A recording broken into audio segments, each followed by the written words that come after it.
कक्षा +2 आर्ट्स, विषय हिंदी साहित्य, पाठ 10, रामधारी सिंह दिनकर। व्याख्या नंबर 2 का शेष भाग।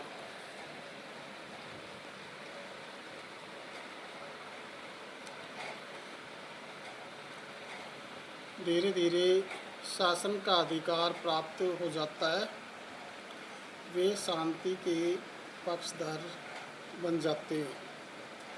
शांति रहने से ही उनका शासनाधिकार सुरक्षित रहता है। ऐसे भले आदमी भला युद्ध क्यों चाहेंगे? सुख का सही स्वरूप सुख के साधनों का नैतिक नियमों तथा न्याय के आधार पर बंटवारे से ही प्रकट होता है। यदि नीति न्यायपूर्वक का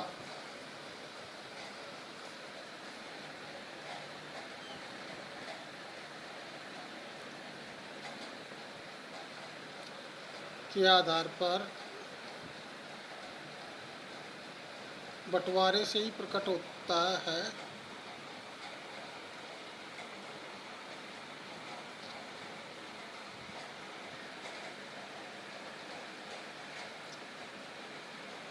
नीति के साधनों अर्थात धन संपत्ति आदि का विभाजन नहीं होता और तलवार का भय दिखलाकर बलपूर्वक अशांति को दबाया जाता है, तो वह सच्ची और स्थायी शांति नहीं होती।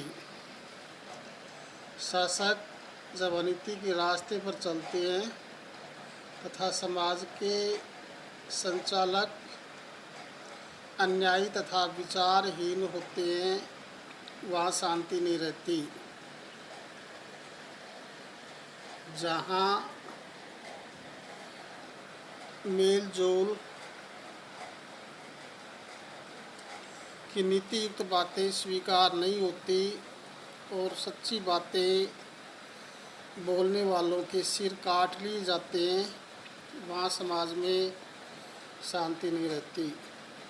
विशेष पहला पॉइंट, शांति की स्थापना बलपूर्वक नहीं की जा सकती।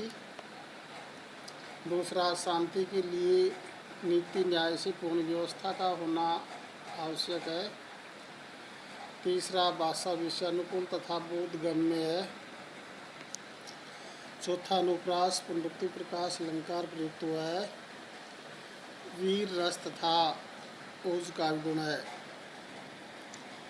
तीसरी व्याख्या, जहाँ खड्ग बल एकमात्र आधार बने शासन का दबे क्रोध से भभक रहा हो, सहते सहते अनय जहाँ मर रहा मनुष्य का मन हो, समझ का पुरुष अपने को धिक्कार रहा जन जन हो,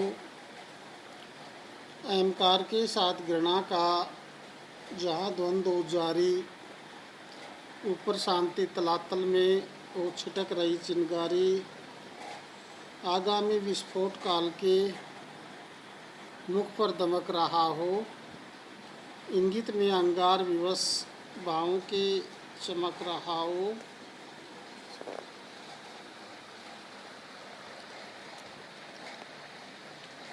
प्रसंग प्रस्तुत पद्यांश हमारी पाठ्य पुस्तक सरयू में संकलित कविता कुरुक्षेत्र से अवतरित है। इसकी रचयिता रामधारी सिंह दिनकर जी हैं। भीष्म पितामह ने युधिष्ठिर को समझाया कि सच्ची शांति क्या होती है तथा उसकी रक्षा, उसकी स्थापना में क्या बातें आवश्यक होती है, क्या बाधाएं आती हैं।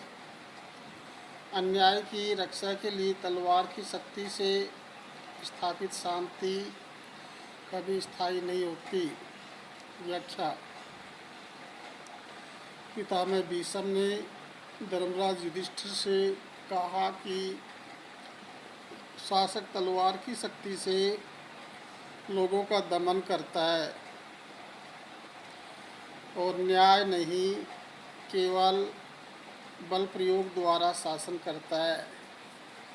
ऐसी शांति ऊपरी तथा दिखावटी होती है, जहाँ लोगों का क्रोध भीतर ही भीतर धधकता रहता है और अवसर पाकर विद्रोह के रूप में फूट पड़ता है। जहाँ मनुष्य का मन अन्याय और शोषण सहते सहते निराशा से भर उठता है और वह अपने को कायर समझने लगता है तथा स्वयं को धिक्कारने लगता है। जहाँ शासक अहंकारी घमंडी होता है तथा सारी प्रजा शासित उनसे घृणा करती है।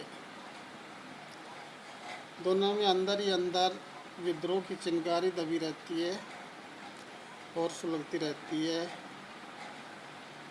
जहाँ भविष्य में विद्रोह और युद्ध की संभावना निरंतर बनी रहती है, वहाँ भावनाओं के अंगारे लोगों को आचार व्यवहार से सांकेतिक रूप में दिखाई दे जाते हैं। विशेष शांति की स्थापना बल प्रयोग और दमन से होना संभव नहीं है। दूसरा वीर रस ओज का गुण है। तीसरा पुनरुक्ति प्रकाश तथा अनुप्रास अलंकार प्रयुक्त हुई है। वर्णन में लाक्षणिकता है। लाक्षणिकता का मतलब होता है लक्षणा शब्द शक्ति का प्रयोग हुआ है। चौथा है भाषा सरल प्रभावपूर्ण और विषय अनुरूप है। चौथी व्याख्या है पढ़कर भी संकेत सजग हो किंतु न सत्ताधारी, दुमती और अनल में दे आहुतियाँ बारी बारी, कभी नए शोषण से कभी उपेक्षा कभी दमन से, अपमानों से कभी कभी सर्वेधक व्यंग वचन से, दबे हुए आवेग वहाँ यदि उबल किसी दिन फूटे, संयम छोड़ काल बन मानव अन्यायी पर टूटे।